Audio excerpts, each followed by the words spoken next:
শুভ সন্ধ্যা বন্ধুরা। আজ আমি এমন একজন ব্যক্তির সম্বন্ধে ২-৪টা কথা বলতে যাচ্ছি, যার কথা ভাবতে গিয়ে বলতে গিয়ে আমার হাত পা কাঁপছে এবং বুকের ভেতরটা ধুকধুক করছে। যদি পোস্টটা ভালো হয়, ভালো বলতে পারি, কথাগুলো উপস্থাপন করতে পারি, তবেই আমি এই ভিডিওটা পোস্ট করব, না হলে করব না। তো আমাদের ভারতবর্ষে দোল পূর্ণিমা, হোলির উৎসব সকলের প্রিয় হয়ে গেল 14ই মার্চ। এই 14ই মার্চ এই বছরে আমাদের এই দোলের উৎসব দিনটি কিন্তু খুব শুভ ছিল। এমনিও হোলির উৎসবের দিনটি শুভই থাকে, তবে এবছর একটা আলাদা মাত্রা পেয়েছে। কারণ 14ই মার্চ হচ্ছে জিনিয়াস ডে হিসাবে পরিচিত। তার কারণটা হচ্ছে এই 14ই মার্চ জন্মগ্রহণ করেছিলেন স্যার অ্যালবার্ট আইনস্টাইন মহাশয়। বিজ্ঞানী, বিখ্যাত বিজ্ঞানী, পৃথিবী বিখ্যাত বিজ্ঞানী। মনে করা হয় এই শতকের সবথেকে বুদ্ধিমান মানুষ উনি ছিলেন। তো এই আইনস্টাইন ছোটবেলায় অনেক দেরিতে কথা বলতে শুরু করেন। এই জন্য বাবা মা খুব চিন্তিত ছিলেন এবং তার লেখাপড়াটাও শুরু হয়েছিল একটু দেরিতে। তো তিনি একদিন খাবার টেবিলে হঠাৎ বলে ওঠেন, স্যুপটা খুব গরম। তো তার বাবা মা খুব খুশি হয়, তার প্রথম কথা সেটি। তার বাবা মা খুব খুশি হন।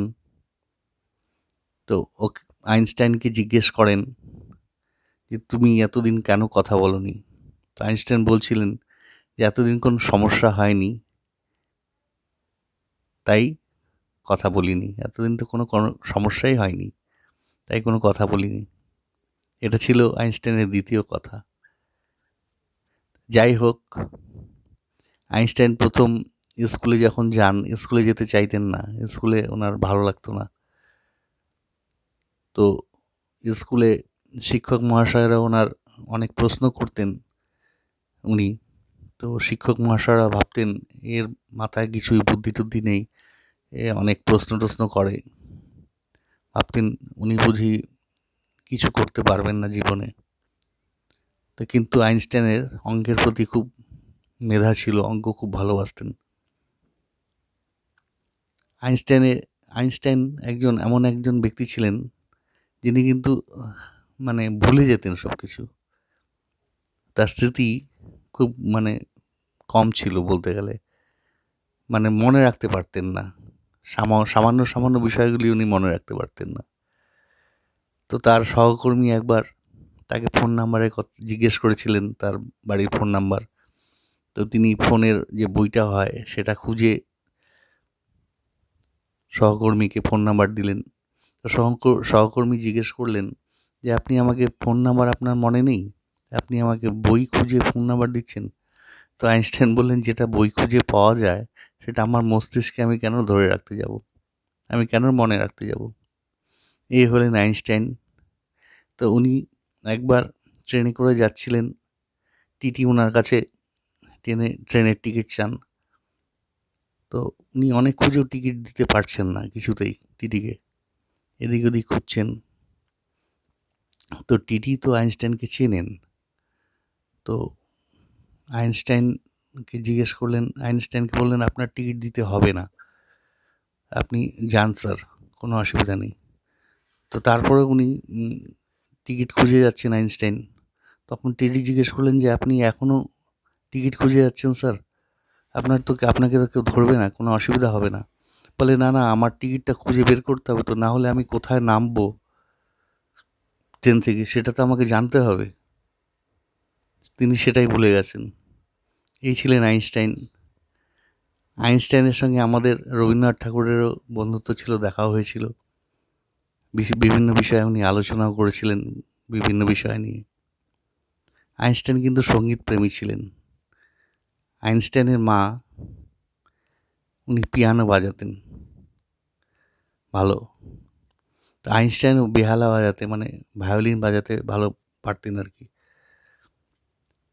তো আইনস্টাইনের প্রতি আবার গল্প শোনা যায় এমন যে সেই সময় যে অভিনেত্রী ছিলেন মেরিলিন মনরো, লাস্যময়ী অভিনেত্রী, সুন্দরী, পৃথিবী বিখ্যাত, সবাই চেনেন আপনারা। সেই অভিনেত্রী নাকি আইনস্টাইনকে একবার বিবাহের প্রস্তাব দেন। তা আইনস্টাইনকে গিয়ে বলেন উনি যে আমি আপনাকে বিবাহ করতে চাই, তাহলে আমাদের যে সন্তান জন্মগ্রহণ করবে, পুত্র সন্তান জন্মগ্রহণ করবে, সে পৃথিবীর সবথেকে সুন্দর হবে এবং আপনার মতো বুদ্ধি সেই সন্তানের মধ্যে থাকবে, দুটো মিলেমিশে। তো আইনস্টাইন বলেন উল্টোটাও হতে পারে, আমার মতো দেখতে হতে পারে, আপনার মতো বুদ্ধিও হতে পারে। এই ছিলেন আইনস্টাইন। তো তার জন্মদিন চলে গেল 14ই মার্চ, আমাদের দোল পূর্ণিমার দিন। এ দুটো দিন এই বছর খুব সুন্দরভাবে একাকিত্ব হয়ে গেছে, একটা দিনে পরিণত হয়েছে। 14ই মার্চ দিনটি আমাদের কাছে খুব শুভ ছিল, সেটাই বলার জন্য। আর আইনস্টাইন সম্বন্ধে আমার কিছুই জানা নেই, সামান্য যতটুকু জানি আমি জানালাম।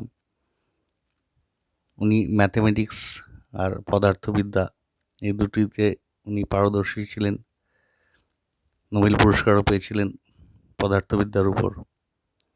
তার আরেকটা কথা বলি, তার পদার্থবিদ্যায় যে আপেক্ষিকতা তত্ত্ব আছে সেটাকে ভুল প্রমাণ করার জন্য সেই সময় 100 জন বিজ্ঞানী সেটাকে তার ভুল প্রমাণ করার জন্য 100 জন বিজ্ঞানী তার উপর গবেষণা শুরু করেছিলেন।